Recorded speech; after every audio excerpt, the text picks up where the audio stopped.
Hi, Jeff. Hi, James. How's it going? Amazing. Interesting. Where are we? We're in my garage. Very fascinating. Yeah. Very, very cool. And why are we here?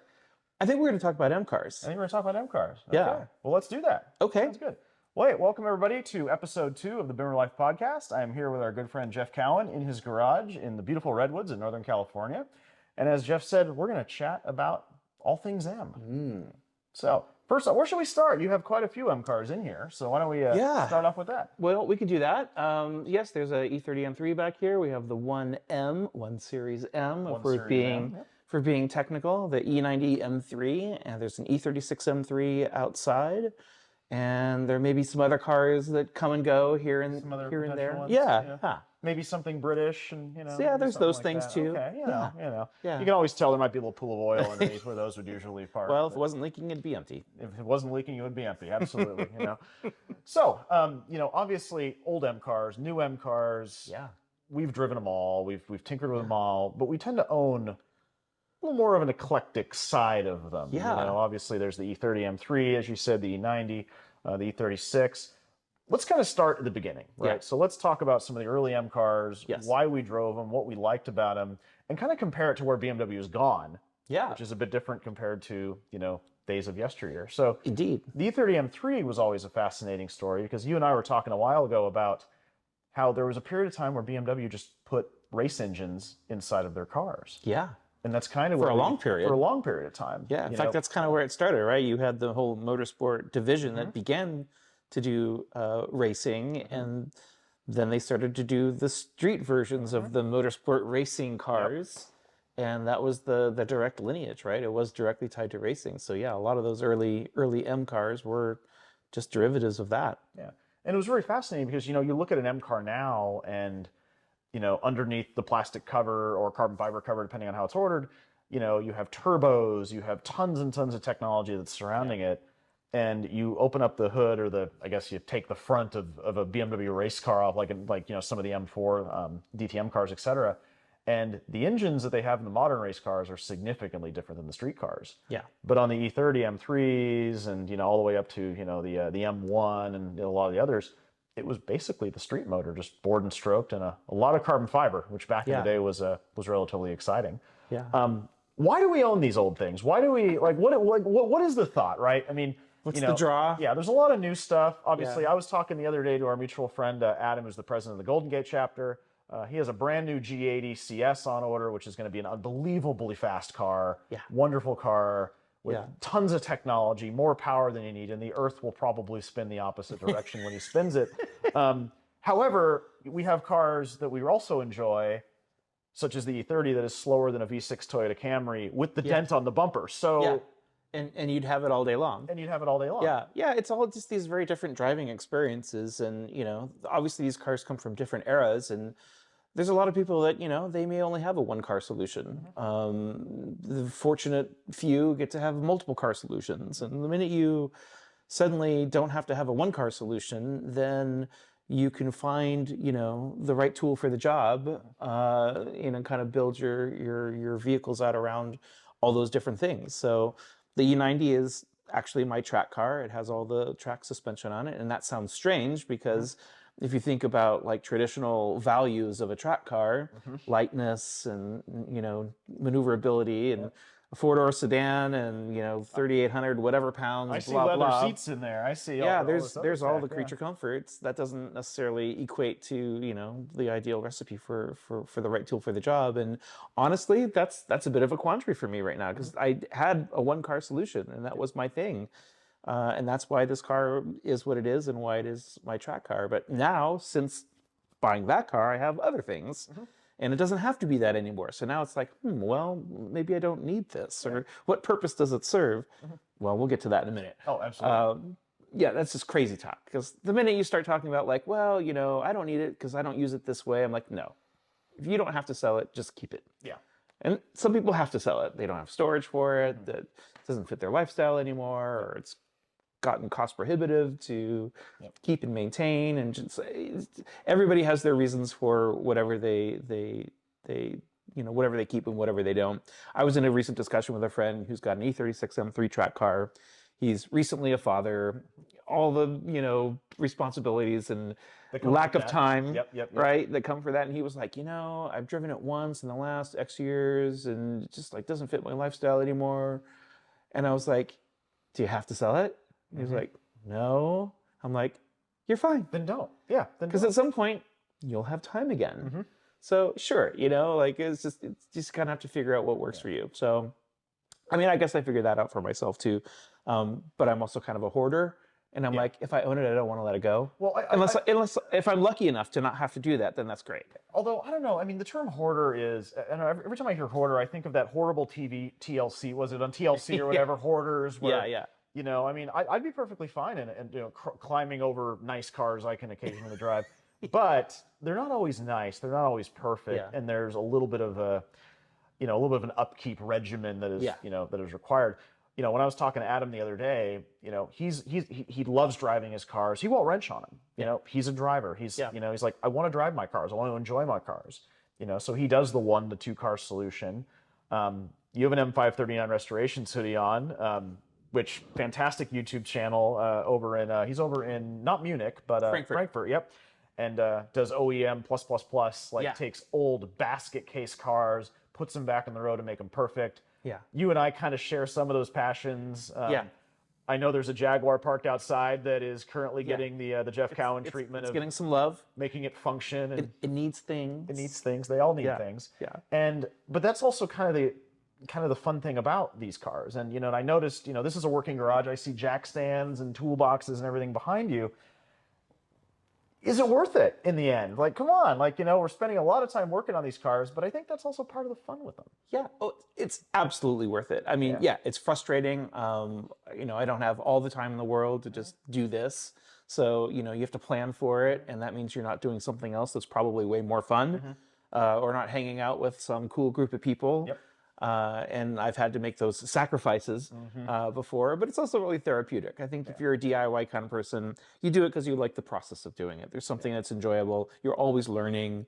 It's just a way to engage your brain and your mind and build skills in ways that maybe you don't do every day. Yeah. I'm sure if I was a auto mechanic and this was my profession, the very last thing I'd want to do in the world is come home and work on my own car. You'd have a brand new car with a warranty and, 100%. Yeah, but in this case, that's not reality. That's not reality. And we are the warranty. Yes, we are the warranty. I love that phrase. Yeah. So the interesting thing about it, right, is there's a popular stipulator, kind of, I don't want to say a misconception, but I want to say that some of these cars, especially S65s, S85s, any of the rod bearing era car, which is a thing, kind of get a bad rap. And if you were daily driving, say, an E60 M5 or an E34 M5 or this or that, I could see it definitely starting to take a toll on maintenance costs for some of us who are a little more, quote unquote, a little pickier than most.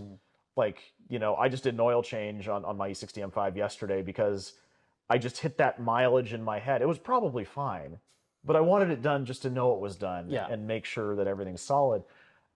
How is it maintaining these things? I mean, you have an S14 car here, which is known as being a relatively expensive engine to maintain. But I also feel like it's kind of gotten a bad rap with that because they're actually pretty simple. Yeah, they're very simple. Well, the beautiful thing is, you don't drive them, they don't break. You're valid. But aside from that, let's assume that you actually drive them. Yeah. Just you got to stay on top of basic maintenance, and you have your, repair fund. Yeah. Like the known failure fund, right? And you just know, hey, if I'm going to do this, I'm signing up for this. It's your dutiful responsibility to keep the car on the road if you're going to own it and be the proper steward of the car. That you want to be. That I think people like us, enthusiasts, all kind of are in fact, and that's how you do it. I save a lot of money and time, and my account can be lower because I do so much of the work myself.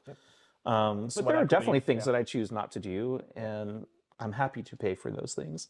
So, it's a balance to kind of keep it running. But yeah, also I think when you do have multiple cars, you're not putting as many miles on Exactly. each one of them. You're not hitting those mileage marks. No, you know. you're doing maintenance over out of time, not because something wore out. Exactly. Right. You replace tires because they've aged out, not because they've worn out. Exactly. And right? ball joints and bushings. Yeah. And timing Even belts. fluid changes are time-based changes, not Yeah, worn out versus changes. the daily driver. Yeah. And that is certainly interesting. You know, I read of the folks that want to buy an E60 M5 or an E39 M5 with super high mileage and they want to daily the thing. I will typically poise them a little, like, okay, hold up, just slow your roll a little bit, because there is a possibility for that ending in disaster. Versus, I mean, I bought my E60 in 2015 with 40,000 miles. It's now 2023, and I just broke 80,000 miles on the way down here. And it's had its rod bearings, it's had its Vanos line, it's had its throttle actuators. It's probably had all the same things your car has actually had. Yes. Yep. You do all the things, but that's, you do it because you love it and you want to keep it and you like the experience. I think that's the other thing. It's like all of these cars kind of represent an era of driving that, as BMW moves forward, we pull further and further away from, but not exclusively. We'll address that in a second. But these are all the kind of height of the naturally aspirated engines. Yeah. And, for so long, M cars have always been about their motors, and to some degree they still are. But I think these motors are very much more characterful than, say, the new motors in the G8X and so forth. They're incredible engines, and absolutely. And they'll haul you this way to that way all day long. But what do they sound like? What are their power characteristics and so forth? And they're also made into really sophisticated transmissions and drive lines and really smart differentials and tons of computer technology surrounding the God. car. Which then is you a add bit different. all-wheel drive, and the complexity grows and grows and grows. And yeah, it's no wonder they're just almost superhuman, right? And especially trying to get back to comparing. Yeah, right. Yeah, this is a 2011 E90 M3. It's 13 years old. It feels like it's 20 years old when you sit in a brand new car. Yeah. In a brand new M3, and you're like, the technology, the dash is surrounding experience. you, and you can unlock it with your Apple Watch, or your phone, and all this other bits of tech. But this car doesn't feel that different from an E46 M3. No, it doesn't. I mean, other than this one's a sedan, but that leap was fairly small, but every leap since then has been monumental. Especially E60 to F10. Oh my gosh, yeah. E46 to E90, or I'm sorry, E90 to the F80 was a relatively big change. It's also when they went to the F82 and F80, and the M4 was now a thing, and they kind of changed that. Yeah. The driving dynamics are always really, really important to people, right? And nowadays you can hop into a brand new car and you can literally floor it around a corner and the computers will save your butt pretty much every single time. These cars won't do that. The E90 can, because it does have a relatively modern traction control system. But, the all-motor perspective is something that I definitely want to dig into. So we have, everything's turbo now, and everything, including the 1M here is also a turbo car. N55, N54? 54. This is a 50, that's right. Those are 54 cars. But the thing about it is, it was funny. I was peeking through on my 60 a while ago, and one thing I love to hang on to is the window stickers. If I can find a window sticker, I love seeing it. And I was just peeking through it, and I noticed that the smog rating was on a scale of 1 to 10, and it was a 1. And 1 is bad, high smog. High smog. Yeah. Trees are dying behind it when I floor it, but as trees are dying, the exhaust is singing the song of its people, and I'm smiling while the earth is, is being ended behind. Yeah. And that was kind of the last hoorah of BMW really just not giving a care about emissions and fuel economy and everything else. When I drove it down here from Washington, I was averaging 15 to 16, maybe barely breaking into the 17 miles a gallon, which to many people is like, oh my God, that's terrible. To us, I'm thinking it's a 10-cylinder. But it's not your only car. It's not bad. Exactly. Yeah. And it's not the only car. Yeah. If it was the one-car solution, I could definitely see it being a problem, especially if you hop into a modern M5, an F90, and you don't get into the turbos, and you're doing 22, 23 miles to the gallon in a car that is heavier with all-wheel drive, with all the creature comforts, with connected drive and heated, cooled seats and massaging and everything. And a third to two-thirds more torque. And exactly. Right? It's just incredible. Yeah. So it's definitely an interesting change.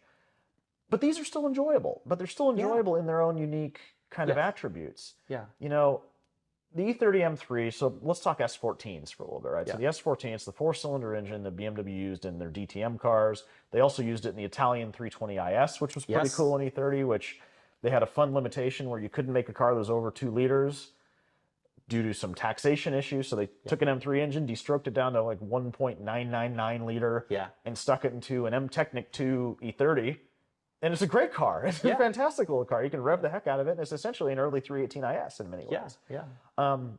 But the driving characteristics are certainly different. You have to really drive them to enjoy them. Yes. And so let's kind of talk about that with the S14.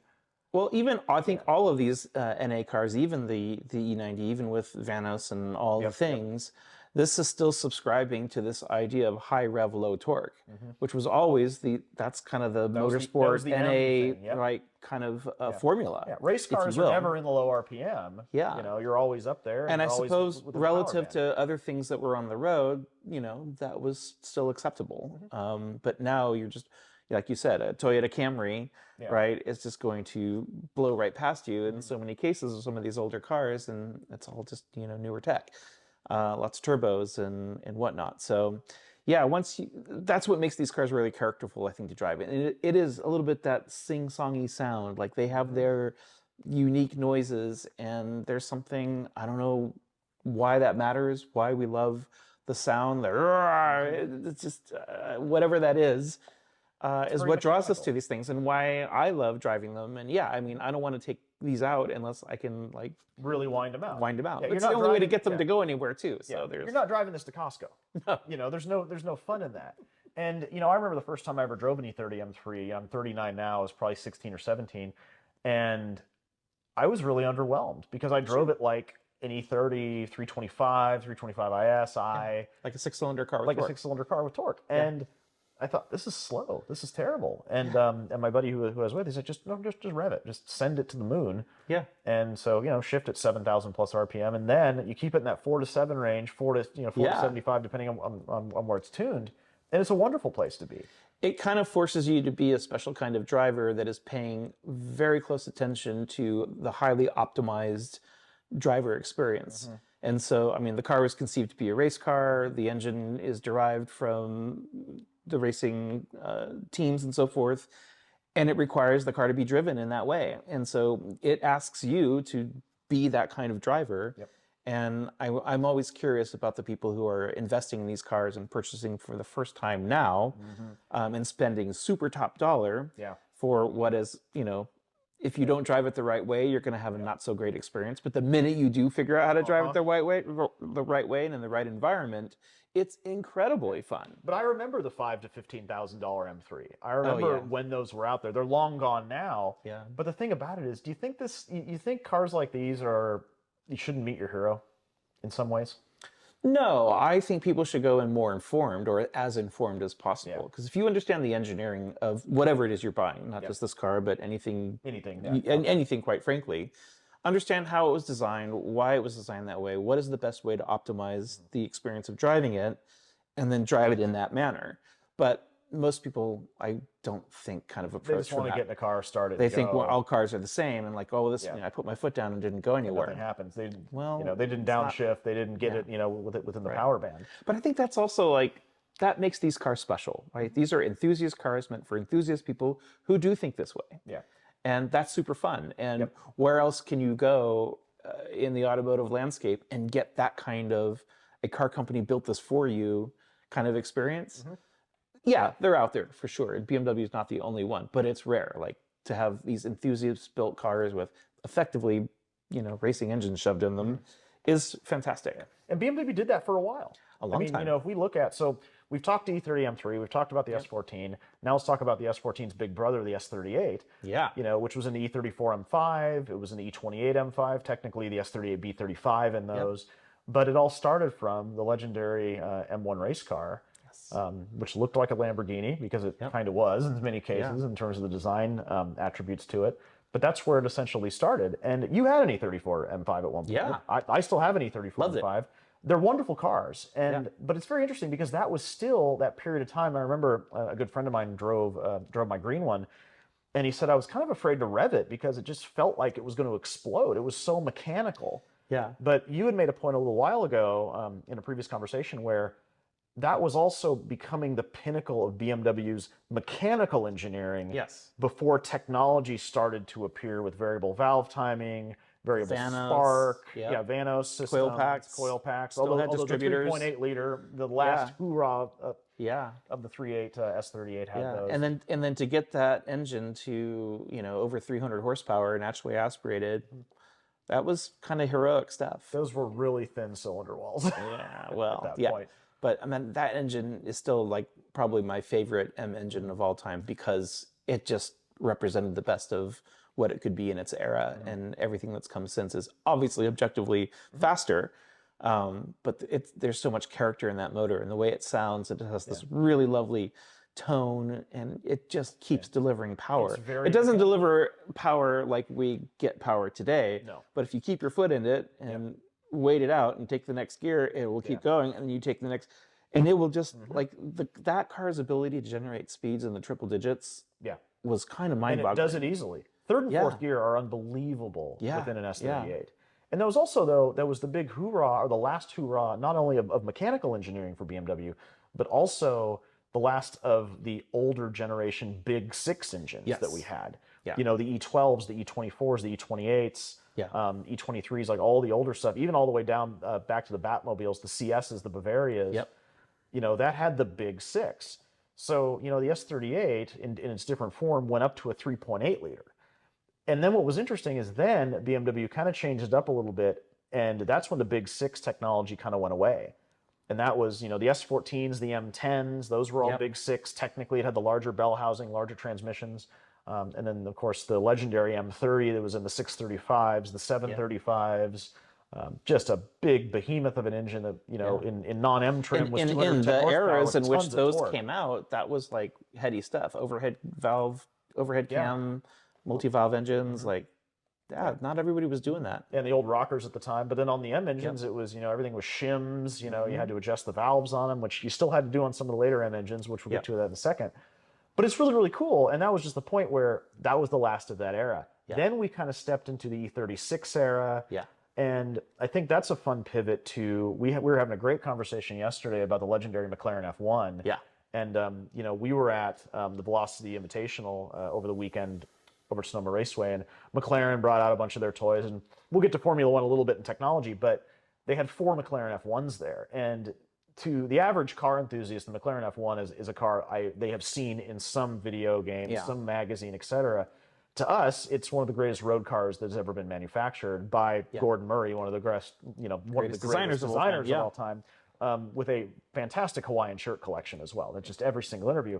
But the funny thing about it was at the time, McLaren was partnered with Honda, and they were building the engines for, you know, Alain Prost, Ayrton Senna, that F1 period of time. And Honda didn't really want to build an engine for them. So they went for the to F1, for the McLaren F1. So then Gordon Murray kind of raised up the flag and contacted some of his buddies over at BMW and said, "Can you build me a motor?" And that, I think, is when real technology was also starting to be pushed, because it was in the early 90s. And at the time, the E34 M5 had kind of finished its run. The E39 M5 was still in its inception. It was still you know, probably being clayed a little bit and still complete the design of it. But the E36 M3 came out. The Euro car. With the Euro car, with the legendary Euro, as we call it, the Euro S50, as the Germans call it, the S50 B30 or the S50 B32. And what was special about that was back when BMW basically went to their engineers and said, "We need a V12. We need a killer engine with a ton of power. What can we do?" And they basically took 2 Euro S50 cylinder heads and an M70 block out of the 750, 850 at the time, the E31, the E32, and slapped them together to make this 600 plus horsepower behemoth of a race engine. And nuts. And then they cut it in half and put it into an M3. I think the E36 came first. I think it did too. And then the V12 sort of spawned from that. But yeah, if you look at that F1 engine and go look at a Euro E36 M3 engine, you'll see the dual Vanos at the front of the same parts, same idle everything. control valves are the same. The idlers are the same. I'm a Yeah, nerd. it's You know, Jay Leno has one. He always yeah, posts videos of it. I'll pause it and I'll look yeah, at. I recognize that. I yeah. recognize that. I recognize that. That and I have the good fortune of being able to drive a Euro E36 M3, and that engine sound is truly special. That is a unique sound. No, I've never driven a McLaren F1. That would be amazing, but I can only imagine double. Yeah, two I of mean, those. we've all listened to the clips online, or you Yep. know, if we have the rare opportunity to actually see one. The hair still stands up on the back of my head when I Yeah, hear just a it. phenomenal sounding car. But even that E36 was really special, and that thing was 321 horsepower in its six-cylinder form, which was insane for 1996. This is the S50 B32 I'm referring to. More than any Porsche 911. I mean, that was like, talk about another peak of mechanical engineering. Yeah. At least in the NA side. With technology though too, because now we had, to your point, we had Vanos, we had coil packs, and we also had the engine displacement decrease. Yes. You know, because we went from 300, I think it was 350 horsepower, 351 horsepower on the Euro, on the S38 B38, which is on the Euro market. I think on like the Nürburgring edition cars, or there was the Staccato edition or something like that. That actually may have been an E30 at the time. But now we went from 3.8 to 3.2, and we're putting out darn near the same amount of power, similar torque on a smaller engine. Yeah. And we kind of continued that up into the S54. And all of these up into the S54 were, regular shims. Yeah, it's like the horsepower per liter kept, creeping up. Yeah. And they were not hydraulic lifters. You had to adjust the valves on all these things, which made them, they were essentially race engines, you know, and there again, once again, we're still high rev, low point. torque racing engines shoved in a street car. Exactly. With power windows and what's CD not player. to love? What's not to love? So you have an E36 M3. I know, and you actually have both versions of them. Technically, you're the curator of one. I have one, and I'm a curator of one. Yeah. And unfortunately, it's parked outside, but it's a gorgeous, a Technoviolet, right? Technoviolet E36 4 with the US motor in it, which some people tend to poke fun. I'm one of those people who say it's not a real M motor because of this and that, but it's a bored stroked, M50 regular 3 Series engine. It's a 332 IS. And it's a wonderful driving car.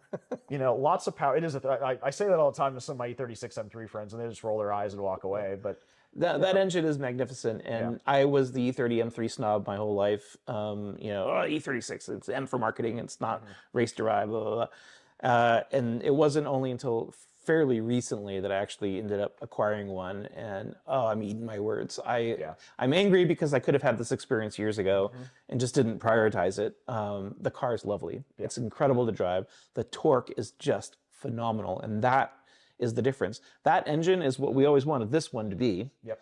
And it's, it's just magnificent. I love it. I've made it my daily driver. I've stopped driving the E90 M3 on a daily occurrence just to drive that, because there's just so much more feel in the car. Yeah. That's another thing, right? As we go on in the years, we start to desensitize. The cars become easier, and rightly so. Broader audiences of people can enjoy these cars rather than these like hardcore enthusiasts who would drive a car like this. Stuff like that for sure. So yeah, it makes sense that that's kind of where it went. But yeah, it's lovely, and to drive the two cars. One's not better than the other. They're just very different experiences, even though you'd think that there really wouldn't be that much difference. And the whole car does feel different, not just because of the engine. Yeah. Even though that is really something about the way it all works together does feel like I'm not in the same car. This is not just an E36 M3 with a higher horsepower engine. It literally feels different. And they're both really fun. And but you get that thing at Redline, and the sound, it's glorious. And they both sound amazing. Yeah, at those high RPMs. But that's a point that I think you were making too. Is once we got into the turbo era, the turbo era, it just we kind of all that lovely high pitched noise got muffled, and it is the reality. We live with it and we do our best. But I think that's why we keep some of these older cars around, in addition to enjoying our modern, turbocharged this and that. Is these are experiences, and they represent certain points of time in motorsport history and places in development, and they can always be enjoyed. Yeah. Well, it's also fascinating too, because this weekend, at least this weekend compared to where we're shooting this, is the Las Vegas Grand Prix. And we're both Formula One fans. We watch F1. I've been watching it for a long time. I forget how long. I'm sure you've been watching it for a long time as well. And when we were at Velocity, McLaren brought out Yes. wonderful cars. They brought out Mika Häkkinen's V10. They brought out Lewis Hamilton's 2008. V8, yeah. His V8, which was the championship car in 2008. And we were just sitting there on the sidelines just listening to the sound of Formula One as it was. Yeah. And not that long ago. And yeah. That's the thing. And then that to long hear ago. it actually when they actually got him out on track, when we were running him around, that high-pitched whine is just like, With Lando Norris driving. this is with the an actual reason F1 why I liked Formula One, right? Yeah. Since then, it kind of like all the drama. They've and gotten a the- little bit better. I mean, there's also, it's gotten relatively commercialized too, which is a whole other thing for another period of time. another podcast. Another podcast. Yeah. But that's the one thing is I remember when I first drove the F10 M5, I loved it. It was that sounds like the F1 unbelievably car. Yeah. Well, I'm sorry, the F10 M5. Oh, F10. Yeah, the F63 car. Yeah. And it's faster. It has way more torque, way more creature comforts, etc. But the S85, the S65, they're special. Yeah. Because it was the last time, as we were talking about earlier, when BMW just didn't really care about emissions, economy. They didn't have to meet those requirements. They were just shipping cars that were so high strung that, I mean, the displacement, I think it was the horsepower per liter on the S85 it won Ward's top engines, I think, for 3 years in a row. Yeah. Because no other engine came close to it for a 5-liter V10 putting out over a horsepower, over 100 horsepower a liter, which is a very difficult thing in engineering to create, as I've been told by engine Naturally designers. aspirated. Yeah, naturally aspirated. Yeah. When you throw a turbo or a snail or whatever on them, you tend to take away a little bit of that concern, and you just turn the knob until, the old-fashioned turn it to 11. You do that, and the piston might fly out the top, but it'll be really enjoyable at that particular time. The newer ones, though, I think they're starting to get back to the sounds a little bit. They're trying. The synthetic audio is a little bit The interesting. G8 XM3 actually does have, I feel like it is an improvement over the F8X car. Especially with the power steering. Yeah, so that's the is a whole nother S58 component. engine, right, in the new car, and it does have a really nice tone to it. It does sound really good, and it makes you want to be a hooligan and and play with it. and get up on it. With all that power from stock. It's an amazing. Well, and I guess that's an amazing thing. It's like, okay, we're talking a little bit about these cars from a different era, but the new car really does offer something really special, and because of the super wide track that it has, the mechanical grip that it has, all of the super sophisticated driveline components, this 8-speed transmission is really slick. It's fantastic. I mean, the whole thing just delivers, and you turn the wheel on that car, and it's like a go-kart. It just goes exactly where you would expect it to go, and it's kind of magic. So there is an experience in these modern cars too. I guess it's one of those things like how fast do you want to go? Because Are you 0 to reckless driving in how many seconds? That's the thing. It's like how good of a ticket attorney do you have? Derek Scott and Jason Camiso often get into this kind of conversations, like how usable is the car? Sometimes being able to you got to floor the thing like an S14 here and wait for it to get somewhere, but you're using all of what it can do, and there's something about that that's kind of like, that's kind of cool. Or things are a little slower. You can be a little bit more in control. When you're in a G8X car, you got to know exactly what you're doing if you're going to hit that throttle, because you're going to be from here to there in like a nanosecond. Yeah. And there's no buffer, right? So you have to be very committed to dealing with that and learning to have faster reactions and maybe just make smarter decisions at the end of the day. True. Or have your ticket attorney on speed dial on your phone to figure it out. I mean, there's always been a fun statement, and I use this statement quite a bit on a lot of my non-M cars, is driving a slow car fast is also kind of fun. Oh, yeah, 100%. Because you floor it everywhere, and, the worst case scenario is you're going to have, in your case, CHP, in my case, Washington State Patrol knock on the window and said, here's your 10 over, here's your 15 over, maybe not that high. I mean, you floor it, and even in your E90, or even the E36 M3, I mean, you're getting up there pretty quickly. And I remember when I first bought Sabine, which is my E60 M5, I got a speeding ticket 15 minutes after buying it because it was so smooth at 80 miles an hour. You don't feel the speed. I wasn't paying attention to it. No, the Washington State Patrol was very much paying attention to it. And it was funny, the guy pulls me over, and I said, I just bought this. And he says, oh, really? All the paperwork was sitting on the seat. And I said, think you could maybe just cut me a little bit of a slack, just a little bit of slack. And he said, I was your age with a fast car once. They didn't give me They weren't nice to me then either. I said, Yeah, okay. exactly. So Well, you I can't lost call that. the E60 M5 driving a slow car fast. That's No, a it fast isn't. car you drive No, fast. that is a fast car you drive fast. But I think that's the thing, is that speed is obviously very relative, and Yeah. every single car you buy these days is now faster and faster and faster. And unless you're hitting track days every single day, I mean, don't get me wrong, on-ramps are fun, Yeah. windy roads are fun, Yeah. but there is a certain point where, you Yeah. you live in a beautiful area with a lot of windy roads. You're essentially surrounded by Pikes Peak in many ways.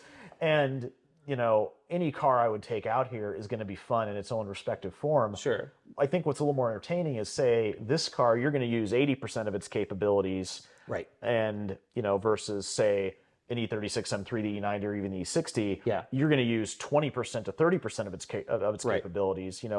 The car will always be able to do things that we as drivers cannot command them to do. We're not professional racing drivers; we're enthusiasts. Or it's just unsafe to some do, club right? race, or Like- it's just unsafe. Yeah. And that's where club racing and all those things kind of come in line. I was down at the BMW Performance Center down in Thermal a few weeks ago, and they had M5s, F90s, M3s, M2s, etc.